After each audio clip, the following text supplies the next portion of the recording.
की जय। महाराज की जय। भगवान वीरो मंगलम गौतमो गणी मंगलम कुंदकुंदनाद्यो देवधनुष मंगलम सर्वमंगल मांगल्यम सर्व कल्याणकारकम शरणं शरणं बोले खया राष्ट्र महावीर भगवान की जय। आचार्य गुरुवर श्री विद्यासागर जी महाराज की जय। गुरुवर श्री समय सागर जी सागर जी महाराज की जय। समस्त गुणी संघ की जय। गुणी संघ की जय। प्रणति मोरि मणि प्रभाणाम ज्योतितं दलित पापित मोहितानम क्षम्यं प्रणम्य जिन पाद युगं युगाला वनं वनं भवजले पतितां जनानां संस्तुता सकल वाङ्मय तत्त्वबोधा उद्भूत बुद्धि पटवी सुरलोकनाथ तै जगत तय चेत हरे रुदारे तुसे चिलाहिमपि तं प्रथमं जने।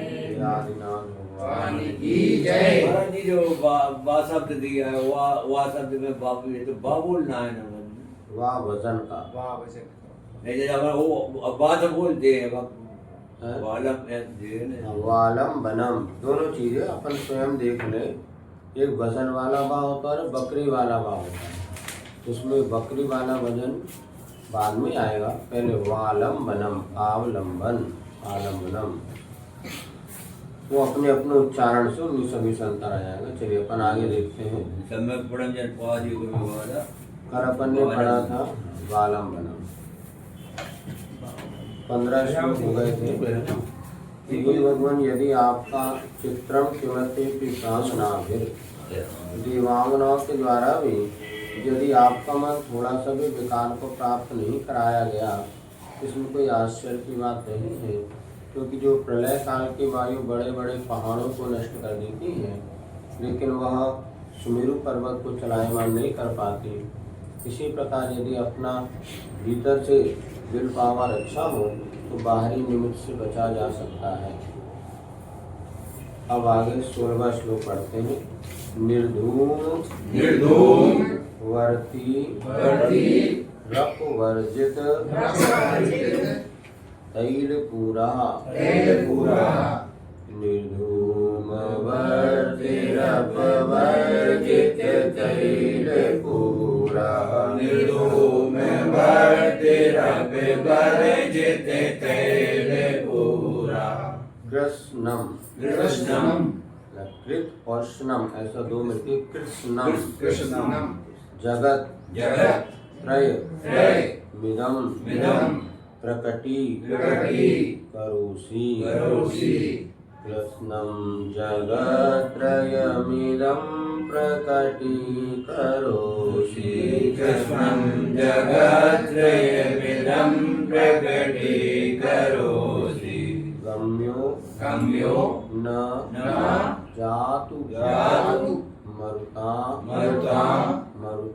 मरुतां चलिता चलाना गम्यो न जातु मरुतां चलिता चलाना गम्यो न जातु मरुतां चलिता चलाना दीपो परस तुमसि नाथ जगत दीपो परस्त्वमसि नाथ जगत प्रकाशः दीपो परस्त्वमसि नाथ जगत प्रकाशः निर्धूम वर्तिरप वर्जित तैल पूरा कृष्णं जगत्त्रयमिदं प्रकटीकरोषि गम्यो न जातु मरुतां चलिता चलाना दीपो परस्त्वमसि नाथ जगत प्रकाशः।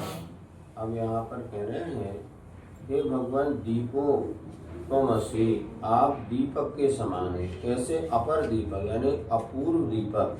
चौथी पंक्ति में सबसे नीचे लिखा है, चौथे चरण में, दीपो अपरः, अपूर्व दीपक आप हैं। कौन? हे नाथ। कैसे हैं? जगत प्रकाशः, तीन लोक के जगमलय जगत को प्रकाशित करने वाले ज्ञान रूपी किरणों के द्वारा तो तीन लोक में प्रकाश जिनका फैल रहा है, ऐसे जगत प्रकाश है। और कैसे हैं दीपक भी? कैसे? निर्धूम, धुआं से रहित, वर्ती माने वाती से रहित, अपवर्जित तैल पूरा, और तेल की पूर्णता से रहित। अर्थात जो सामान्य दीपक होता है उससे तेल होता है, बाती है, और उसमें से निकलने वाला धुआं भी होता है, किंतु आप इन सारे के सारे व्यवस्थाओं से दूर, अर्थात धुएं से रहित हैं, वाती से रहित हैं और तेल से भी रहित हैं। ऐसे होते हुए कृष्णम संपूर्ण जगत त्रयमिदं प्रकटी करोसि, तीनों लोक को प्रकटी यानी स्पष्ट रूप से प्रकाशित कर रहे हैं। अर्थात तीनों लोगों को पदार्थों को स्पष्ट जानने वाले हैं। और गम्यो न जातु मरुताम चलिता चलानाम, और मरुताम चलिताम, कैसे है? मरुतम आने वह वायु जो अचलानाम चलिताम, पर्वतों को भी चला दे, ऐसी वायु के द्वारा भी कभी भी वह गम्यो न जातु, अतः उसके द्वारा कभी भी आप प्रभावित होकर के बुझते नहीं। सामान्य दीपक थोड़ी सी हवा चले तो बुझ जाता है, किंतु प्रलय काल की वायु के द्वारा भी उनका अस्तित्व तो नष्ट नहीं होता। ऐसे आप अपूर्व दीपक है। दीपक से भी आपकी तुलना नहीं कर रहे, क्योंकि लौकिक दीपक तो धुआं, बाती, तेल से सहित होता है, थोड़ी सी हवा चलने से बुझ जाता है, किंतु आप ऐसे दीपक हैं जो प्रलय काल की वायु के द्वारा भी नहीं बुझते। धूम, तेल, बत्ती, इन सब से रहित आप तीन लोगों को प्रकाशित करने, स्पष्ट करने वाले हैं। ऐसे आप अपूर्व दीपक हैं। इस प्रकार से यहाँ पर संक्षेप में कहा गया। बाहर लगा हाँ? धूप आ गई, बाहर लगा। नहीं, धूप अच्छी है, ज़्यादा नहीं पड़ी। आप लोग अच्छे। नास्तम कदा चिदुपयासि न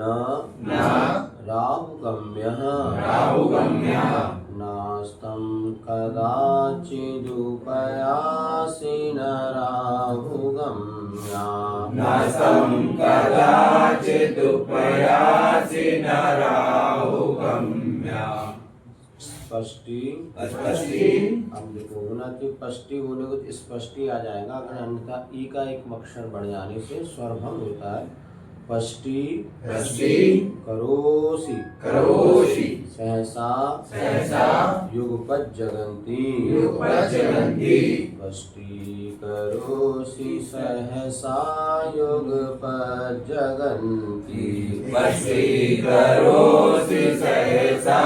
युगपत् जगन्ति नाम्भो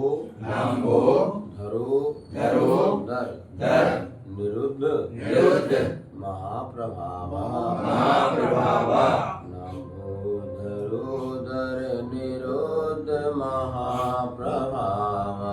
नमोधरोदर निरोध सूर्याति शायी महिमासि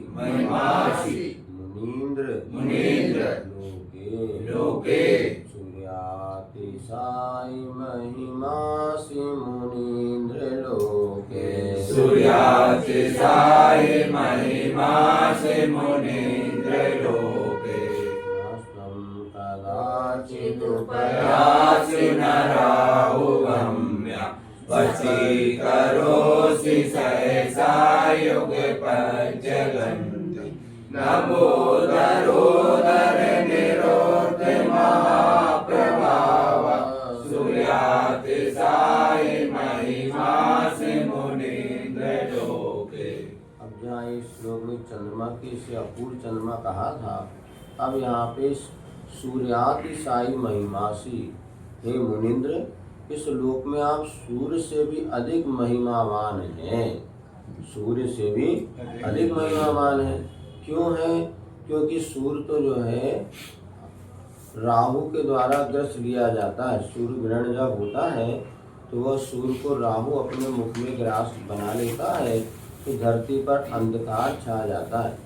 किंतु आप ऐसे अपूर्व सूर्य है, अभूतपूर्व है, क्योंकि आपको ना अस्तम कदा चिदुपयास न राहु ब्रह्म, और सूर्य तो शाम को अस्ताचल को प्राप्त हो जाता है, किंतु आप कभी अस्ताचल को प्राप्त नहीं होते।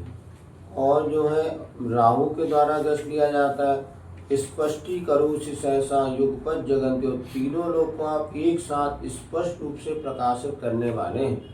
लौकिक सूर्य क्या होता है, कहीं पर उजाला रहता, कहीं पर अंधेरा रहता। जैसे जैसे सूर्य बढ़ता है वहाँ उजाला हो जाएगा, जहाँ सूर्य चला गया वहाँ अंधेरा हो जाता है। किंतु आप ऐसे नहीं, आपके द्वारा तो स्पष्ट रूप से एक साथ पूरे तीन लोग को प्रकाशित किया गया। केवल ज्ञान के माध्यम से जिन्होंने ज्ञान रूपी किरणों के द्वारा समस्त लोक को प्रकाशित कर दिया, अथवा जिनके ज्ञान में पूरा का पूरा लोक एक साथ झलक गया और पूरे के पूरे तीन लोग को एक साथ, जिसमें कोई अंतर नहीं है, तो निरंतर ऐसे जो प्रकाशित करने वाले हैं। नामो धरोधर विरुद्ध महाप्रभावा, और ये लौकिक सूर्य जो होता है उसमें अगर बादल की ओट हो जाए तो वह अपने प्रभाव को क्षीण कर लेता है, अर्थात बादलों में आने के पास वह सूर्य का प्रकाश मंद पड़ जाता है। किंतु आप ऐसे हैं जो कि कभी भी बादलों के द्वारा ग्रसित नहीं जाती, या बादलों के द्वारा इसका प्रभाव कभी भी अवरुद्ध नहीं होता। निरंतर जिनका प्रभाव चलता, वह बादल माने कम मिथ्या मत आदि का कोई उनका प्रभाव नहीं पड़ता। ऐसे आप अपूर्व सूर्य से भी अधिक महिमावान हैं। गुरुवर राहु इतना बड़ा होता है कि सूर्य को भी ग्रस लेता है। अपने जैन दर्शन अनुसार राहु कोई ऐसा नहीं है कि सूर्य को ग्रस ले, लेकिन जो अपना सूर्य का विमान है उसी के नीचे राहु का विमान होता है। ये जब चलते रहते हैं तो उसमें कोई बाधा, क्योंकि जब एक सूर्य के विमान के नीचे राहु का विमान आ जाता है, क्योंकि राहु का विमान काला पूर्ण रूप से, जैसे सूर्य था इसके नीचे विमान आ गया तो अब क्या हो गया, इसकी किरणें नीचे आनी बंद हो गई और थोड़ी देर विमान आगे निकल गया तो फिर उजाला हो जाता है। तो कुछ एक समय ऐसा आता है जबकि सूर्य अपने सूर्यमंडल में, कि जब इस सूर्य के विमान के नीचे राहु का विमान आ जाता है। ये कोई राहु कोई ऐसा बड़ा नहीं उसको ग्रस लेता है। सूर्य से छोटा होता है, सूर्य के बराबर भी हो सकता है, छोटा भी होता है, लेकिन वो उसकी जो है प्रकाशों को अवरुद्ध कर देता है। जो ग्रहण कहते हैं वो वैष्णव ऊंचाई के अंतर तो ये मतलब है कि वो उसके आगे से आगे नीचे आ जाता तो रोशनी उसकी आ नहीं पाती बस। सूर्य जलता है ना। ये काली पुस्तक है, हाँ, ये हाँ, पुस्तक हाँ, अपने शायद क्रम दोनों चल एक समय ऐसा आता है जब दोनों एक दूसरे के ऊपर आ जाता है। हाँ।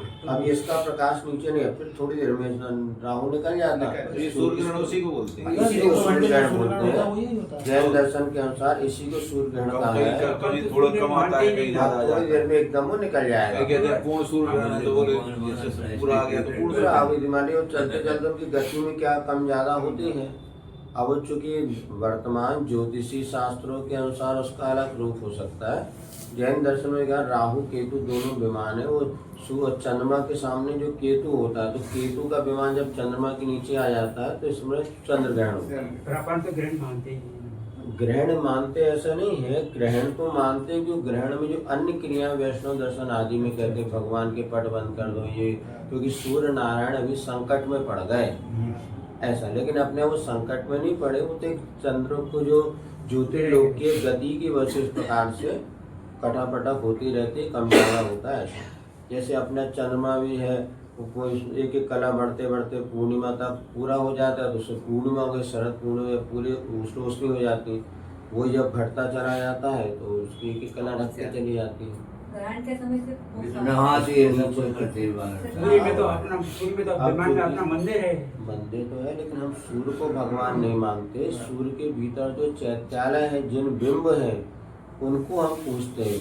यदि भरत चक्रवर्ती ने सूर्य चंद्रमा के अंदर सूर्य के अंदर जिन बिंब था उनकी पूजा करते हैं। इन्होंने क्या, सूर्य चूंकि प्रकाश देता है तो हमारा परोपकारी है। तो वैष्णव दर्शन में जहाँ तक है, हर परोपकारी को उन्होंने पूज्यता बना लिया। से पेड़ भी पूजे जाते हैं, वहाँ पर अग्नि भी पूजी जाती है, हवा भी पूजी जाती है, और ये सब पूजे। हमारे यहाँ पे सम्मान का भाव तो सबके प्रति है, क्योंकि 5 जो तत्व है, पृथ्वी जल अग्नि वायु, इससे मनुष्य का बहुत बड़ा उपकार होता है। लेकिन उसका अर्थ ये उपकारी, हर उपकारी पूजनीय नहीं होता। पूजनीय तो वो होता है जिसने वीतरागता को धारण किया है। तो हम सम्मान तो तीन लोग के जितने भी अस्तित्व है सबका सम्मान करते हैं, लेकिन पूजता और सम्मान में अंतर होता है। गुरु जी कई लोग बोलते हैं सूर्य कृत्रिम कृत्रिम चैत्यालय नमोस्तु करते हैं, तो वो उचित है क्या? उचित नहीं है कि यद्यपि सत्यम लोक विरुद्धम,